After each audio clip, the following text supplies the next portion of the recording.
Theory of Risk and Risk Management by Musa Charles Juma. Risk has far-reaching implications, both financial and non-financial. To select the proper mode of treatment, each business unit must assess the risk in terms of its impact on attaining the strategic objectives in both monetary and non-monetary terms. The amount to which major risks are discovered, measured, and correctly managed utilizing the optimal combination of risk treatment procedures determines the organization's success in meeting its objectives. Climate change, technology, and other emerging risks have increased the complexity of risk frequency and severity trends, necessitating the adoption of complicated approaches involving artificial intelligence and machine learning in their assessment in order to apply the right treatment method. The purpose of this book is to provide a critical analysis of risk theory and risk management. The book is divided into 8 chapters with sections and subsections. Chapter 1 explores the company's key dependencies, core processes, stakeholder expectations, business and strategic objectives, and the risks associated with them. It also looks at the company's risk culture, risk attitude, risk profile, risk capacity, and risk appetite. It highlights the components of risk and the risk spectrum in relation to the level of knowledge about the future situation of an event to occur. A thorough review of decision theory is given in Chapter 2, which also examines its models, foundations, and real-world applications. Real-world case studies are used to analyze decision-making contexts, criteria, and processes, highlighting the importance of decision theory in making well-informed decisions. Readers may properly examine complex decision-making scenarios thanks to the discussion of key concepts, theories, and tools. This chapter gives decision-makers the information and abilities they need to make wise decisions by fusing theoretical frameworks with real-world insights. The Chapter 3 explores the problems and logic behind risk classification. The significance of the primary risk categories, financial and non-financial, strategic, tactical, operational, and compliance risks, systemic and non-systemic risks, particular and fundamental risks, and insurable and non-insurable risks, is evaluated. The tenets and reasoning behind risk classification schemes are thoroughly investigated. There is a thorough discussion of the risks, challenges, and limitations of risk taxonomy.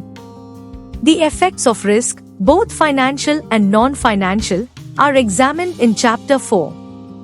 In order to model hazards, it looks at risk measures, discrete and continuous loss distribution functions, and the characteristics of probability distribution functions.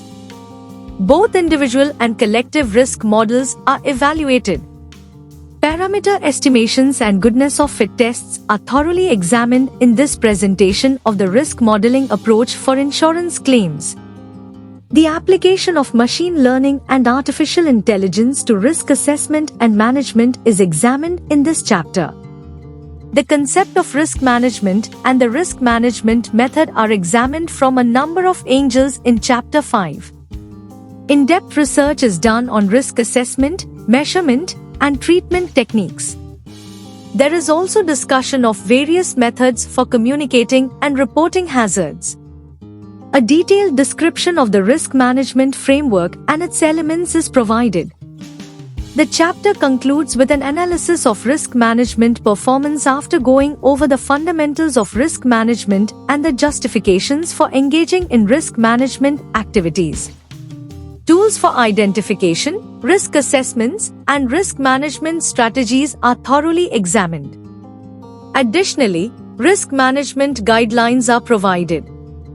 In order to respond to a crisis and lessen its effects, Chapter 6 looks at the creation of business continuity plans, crisis management plans, incident management plans, and disaster recovery plans.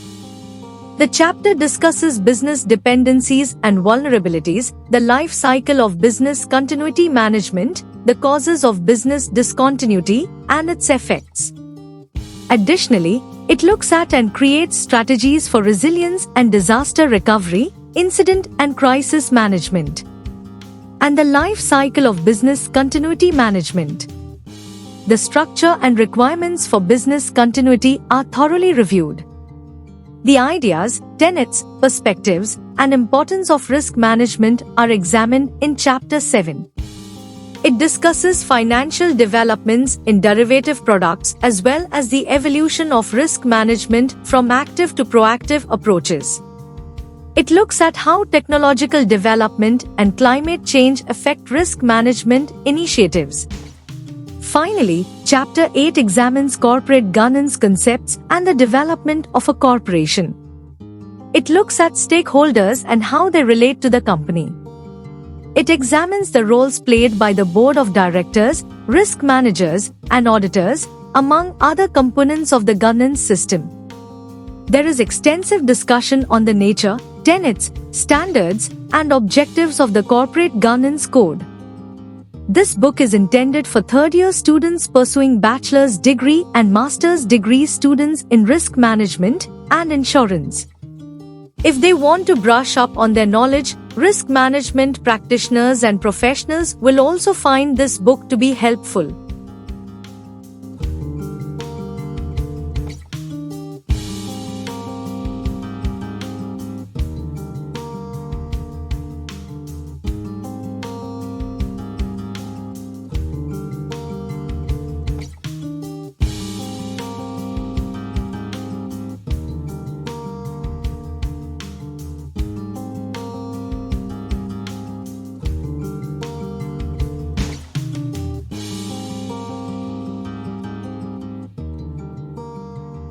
Thank you for watching this video. Please subscribe to our channel to watch more scientific videos.